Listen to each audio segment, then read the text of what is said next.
Hello everyone, back again for another video. Again, for those of you who are watching for the first time, the purpose of this forum is to just educate and spread some pearls of wisdom, and hopefully it'll be able to help someone in something in their life.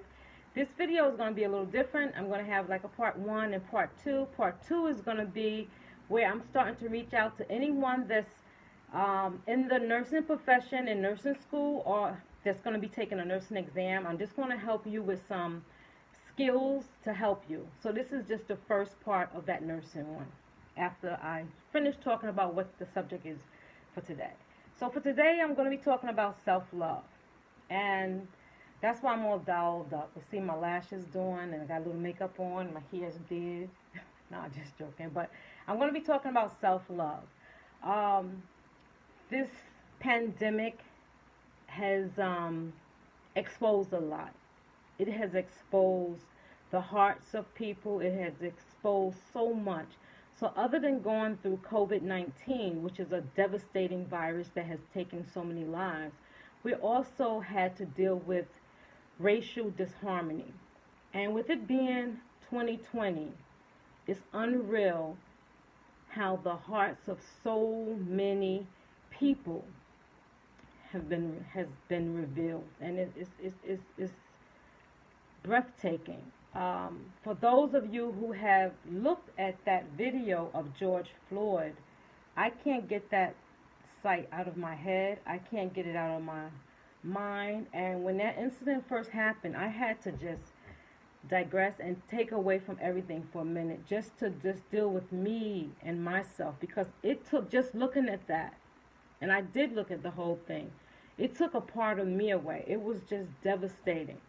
So I think that I needed, that's why I changed my name to Queen Parker, because for myself and for my energy and for my space, I needed that healing, because it's still healing every day. And not only with George Floyd, but with Breonna Taylor, and so many different things that have transpired over this pandemic space is just mind-boggling. I mean, I know that the hearts of people, the hatred exists, but to that caliber was unreal. So this topic today is about self-love, because I think as a people, as black people, we need self-love. Not only black people, but everyone. But I'm talking about black people as a whole. We need some self-love, some self-reflection, so that's what this topic is about today. So what is self-love? What is it?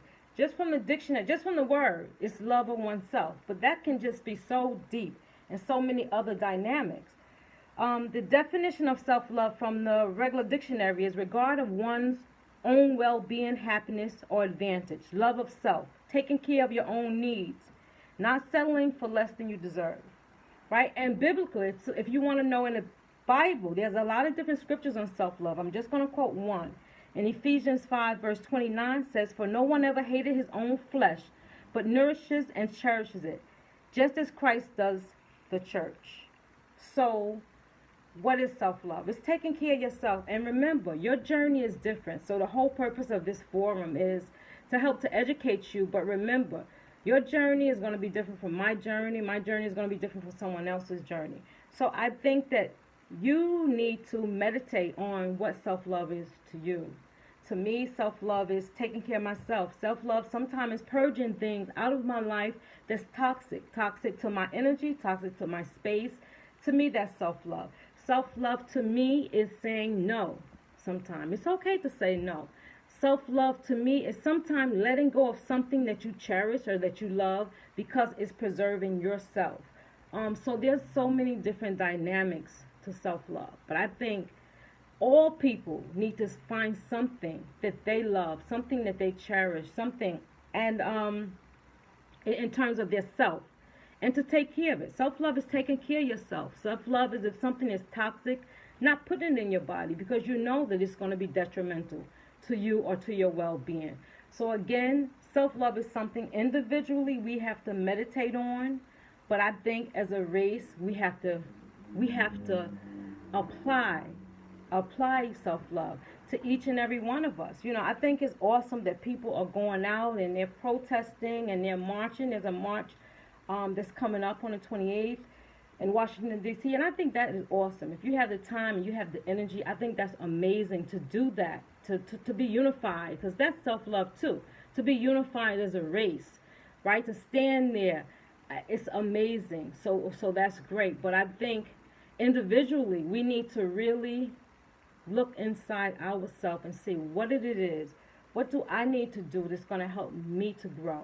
What is it? What do I need to pull out of my life? Or what do I need to put in my life? Or what do I need to meditate on? Or what do I need to, that's going to help you grow as an individual?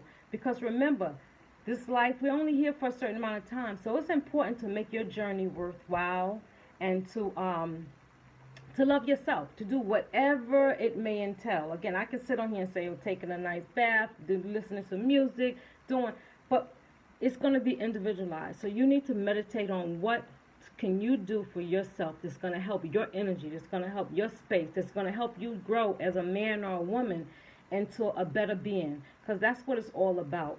Bettering yourself to be a different person. I'm a different person than I was yesterday than today. Every day I'm changing something in my space, in my energy. Every day I'm saying, okay, I'm reflecting on my days.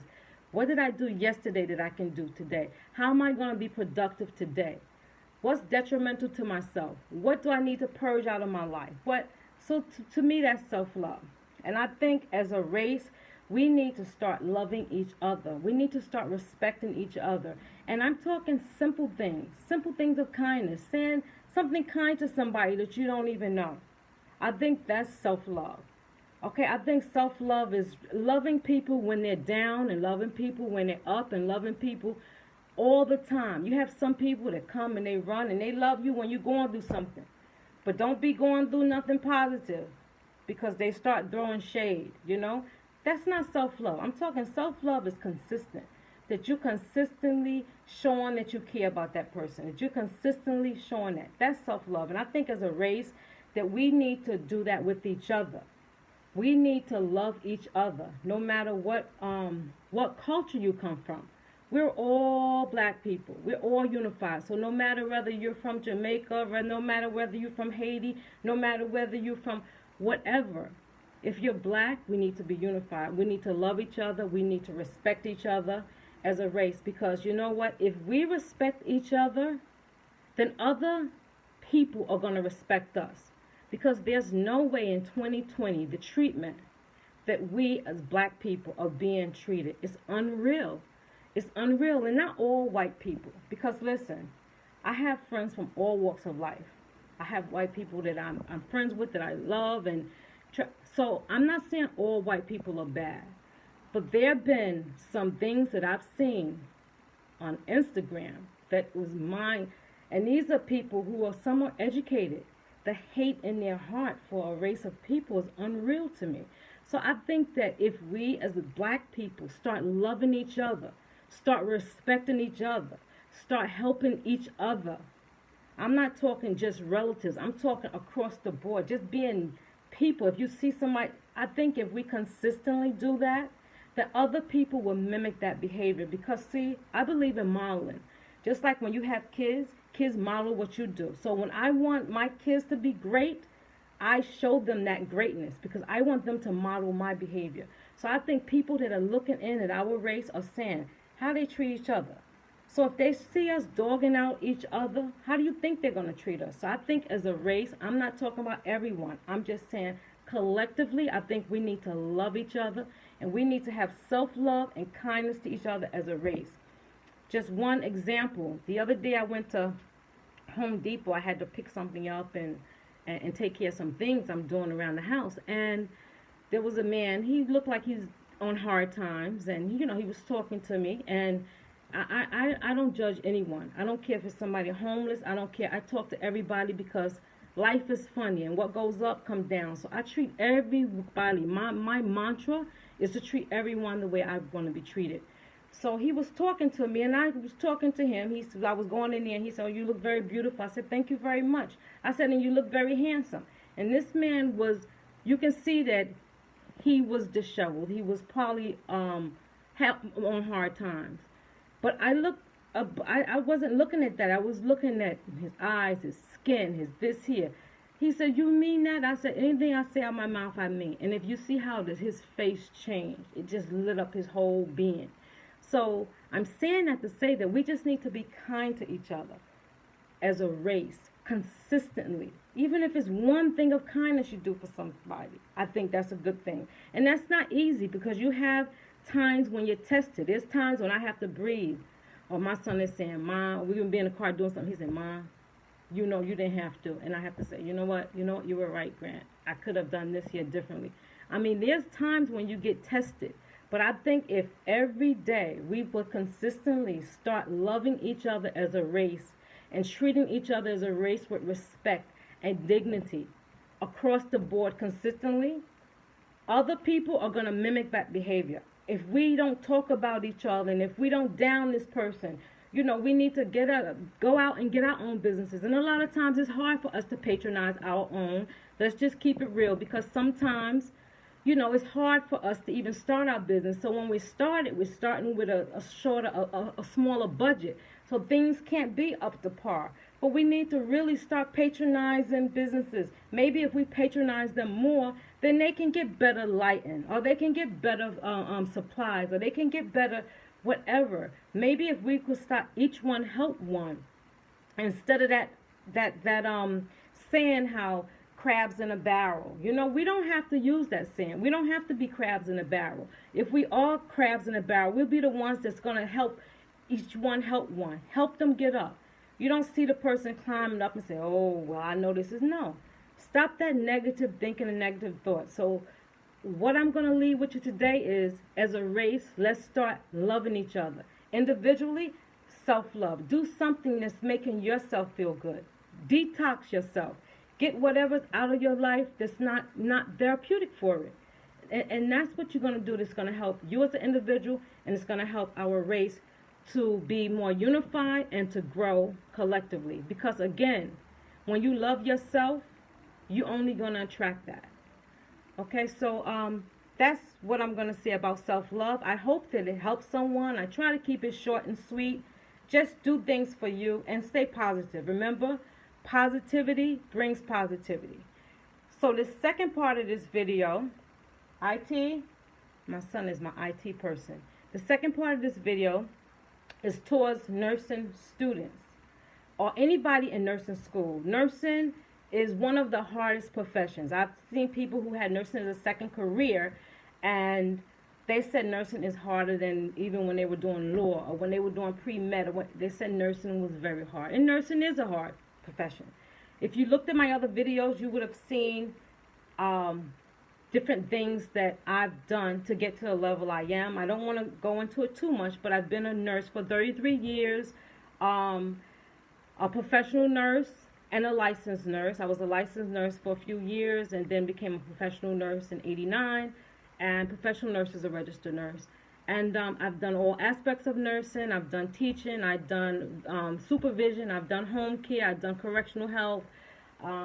I've made different exams. I was an administrator of an LPN school. I've sent students to the NCLEX exam. I instituted test-taking strategies in school, which increased the numbers of passing on NCLEX exam. So I'm not going to tell you all of this about me. I'm going to show you what I'm about. So today I'm going to this is the beginning. And these are pearls of wisdom. So if you are a nursing student, if you know anybody in nursing school, once this video finishes, subscribe to my channel, tag, hit the notification button, because I'm going to be posting on a regular basis. And now this Pearls of Wisdom are going to be free. Eventually I'm going to have classes and they're going to be for a fee. But now that I'm doing it for free, I'm going to come and I'm going to just talk about, as a nursing student or anybody who's preparing for a nursing exam or any exam, I'm going to tell you some pearls of wisdom that's going to help you to master the exam. Okay, again, this is the first one that I'm actually doing, so just bear with me. So I'm going to stop 1 minute just to prepare the camera on the tripod and come back. Okay, hello. So this part of the video is going to be primarily for nursing students or anyone in nursing school. I am going to help to give you information that will help you to navigate through the program and that will help you to successfully pass. Now again, this is a disclaimer. In order for you to pass, it starts with you. You have to put the work in, you have to put the energy in. So this is just tools that's going to equip you and it's going to help you in your journey in nursing school, because a lot of people say nursing school is stressful, which it is, but if you really have a strategy on how to navigate through the process of nursing school, you can get it and you can do it successfully. Okay, so the first thing I'm going to talk about is if you're taking any type of exam, but especially an NCLEX exam, you want to know the exam blueprint. When you're in school, in any class, you have a syllabi. For the nursing exam, you can go to National Council State Board of Nursing.org. It's called nsbnb.org. National Council, right? National Council State Board of Nursing. So nclexbn.org. You go there first. So anybody listening, that's your homework. That's your assignment. Go to the National Council State Board of Nursing.org so you can assess and see what the NCLEX exam entails, how it's divided. The NCLEX exam is divided into categories and subcategories. There's certain percentage of questions that's given from each one. Most nursing schools are based on that NCLEX exam blueprint. So I want you to go to the National Council State Board of Nursing. The acronym is ncsbn.org. Go there. If you're LPN, they have a part that you click on and navigate, and most of you are user-friendly with the computer. If you're RN, you go to what's pertaining to you. So you can look and see how that exam is going to be set up, how it's going to be formulated, which questions are safe and effective care, which ones are on safety and infection control, and there's different categories, basic care. So go to that first. So that's your first step. You need to do that. Know the blueprint on your exam. So that's going to help you to pass it. The next thing you want to do is you want to have a positive mindset. So write that down. If you're taking any exam or you're in school, you need to think positive. You need to say, whether you're taking an exam for your class or you're preparing for the NCLEX exam, you need to say, I am going to take this exam and I'm going to do the best of my ability and I'm going to try to master it. And guess what? Then that energy will flow and you will be able to master that exam. So get your mind right in terms of positive affirmations, in terms of saying, you know what, don't say, oh, I can't. That word don't exist. Okay, so get your mind right, think positive, and positive things will happen. So I hope you're writing this down. Your first assignment is going to your National Council State Board of Nursing. Get your blueprint for that exam. See what you're studying for. See how you're going to organize yourself. Next, you're going to get your mind right. Think positive.